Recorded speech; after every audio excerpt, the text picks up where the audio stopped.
భరద్వాజ్ గారు, మరో విషయం, H1B వీసాలకు సంబంధించి గతంలో మామూలుగా నామినల్గా ఫీజు కట్టేవాళ్ళు, లాటరీ తీసిన తర్వాత పూర్తి స్థాయి రుసుము ఉంటుంది, లాటరీలో వచ్చిన వాళ్ళకి కంపెనీలే భరించేవి. కానీ ఇప్పుడు ఏం చేశారు, నిన్న ఉత్తర్వులు జారీ చేశాడు డొనాల్డ్ ట్రంప్. టారిఫ్ల మీద ఒక పక్క బాదుతూనే మరో పక్క $1,00,000 H1B వీసా వార్షిక రుసుము $1,00,000 అంటే ఈరోజు $83 ఇఫ్ ఐఎమ్ నాట్ రాంగ్. అవును, 83 లక్షల రూపాయలు సంవత్సరానికి చెల్లించాలి. అవును, సాధ్యం అవుద్దా? ఎలా చూడాలి దీన్ని? అసలు ఇదేంటి, ముందర తన్ని అంటే పొమ్మన లేక పొగ పెట్టడమే అవుతుందా? అంతే కదా, రద్దు చేయకూడదు కాబట్టి వాళ్ళంతటా వాళ్ళే రద్దు అయిపోయేటువంటి పరిస్థితులు కల్పించేస్తే సరిపోతుంది. వీసా రుసుముకు సంబంధించి అంతర్జాతీయంగా నియమ నిబంధనలు ఏమైనా ఉంటాయా?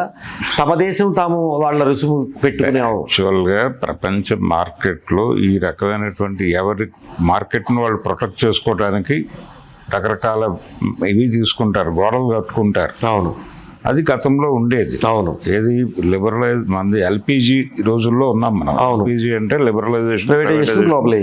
గ్లోబలైజేషన్. ఈ ఎల్పిజి ఎరాకి ముందు ఎవరి పద్ధతిలో వాళ్ళు గోడలు కట్టుకుని ఉండేవాళ్ళు. ఇక్కడ కూడా మనకు దిగుమతి సుంకాలు భారీగా ఉండేవి కాబట్టి బయట నుంచి సరుకు స్మగుల్డ్ అయి వచ్చేది. అవును, స్మగుల్డ్ సరుకులు అమ్మేవాళ్ళు కదా మనకి ఇక్కడ. అవును, దొంగ పద్ధతుల్లో రహస్యంగా తీసుకొచ్చి వాచీలు, అవును, అవి అమ్మిన చరిత్ర చూసాం కదా మనం.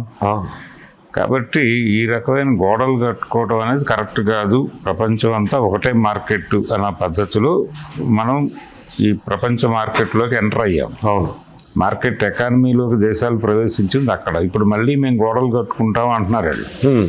ఈ గోడలు కట్టుకోవడంలో భాగమే ఇదంతా. ఎందుకు చేస్తున్నాడు ఇదంతా?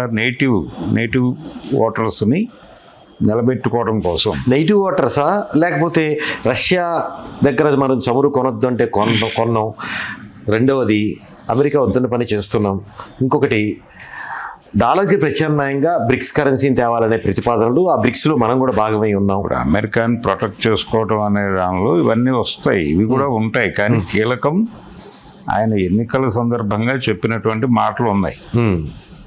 అందులో ఒకటి నేటివ్ ఇంట్రెస్ట్ ప్రొటెక్ట్ చేస్తాను అని, అది కీలకం. అంటే ఈ H1 వీసాలు ఈ వ్యవహారంలో పర్టికులర్గా ట్రేడ్కి సంబంధించిన గొడవ వేరు. అవును, అది అవుట్ సోర్సింగ్ విధానం.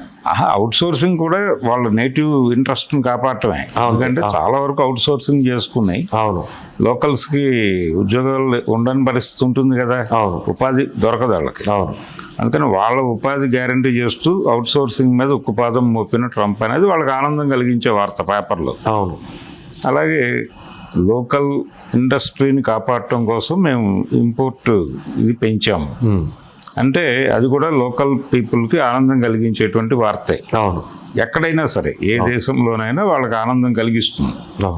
కానీ ఇక్కడ ఇంకొక ప్రాబ్లం ఏముందంటే దీన్ని వీళ్ళు చేస్తున్నారు అంటే పొలిటికల్ నిర్ణయాలు జరుగుతున్నాయి అలాగే. కానీ అక్కడ ఉన్నటువంటి పారిశ్రామికవేత్తలు, కార్పొరేట్లు దీనికి అనుకూలంగా ఉన్నాయా అంటే లేవు. పొలిటికల్ ఇంట్రెస్ట్తో మాత్రమే ఇది చేస్తున్నాడు ఆయన. కానీ ఆయన మీద ఉన్నటువంటి లేయర్లో వాళ్ళు ఉన్నారు. వాళ్ళు దీనిలో తీసుకెళ్తారు నెమ్మదిగా. ఈ ధోరణి కొంతకాలం చాలా అగ్రెసివ్గా ఉన్నట్టు కనిపిస్తుంది, కానీ ఇందులో కరెక్షన్ జరుగుతుంది. కరెక్షన్ జరుగుతుంది డెఫినెట్గా. అంటే 1,00,000 ప్లేస్లో తగ్గుతుంది. రకరకాల చర్చలు జరిపి ఎక్కడో చోట ఏదో ఒక వెసులుబాటు అయితే కల్పిస్తారు. వాళ్ళు వాళ్ళ పద్ధతిని డిస్టర్బ్ చేసుకోవాలనుకోవట్లేదు. నేటివ్ ఇంట్రెస్ట్లను ప్రభుత్వం పట్టించుకుంటోందనే ఫీల్ వాళ్ళకి వెళ్తే క్రియేట్ అవడానికి.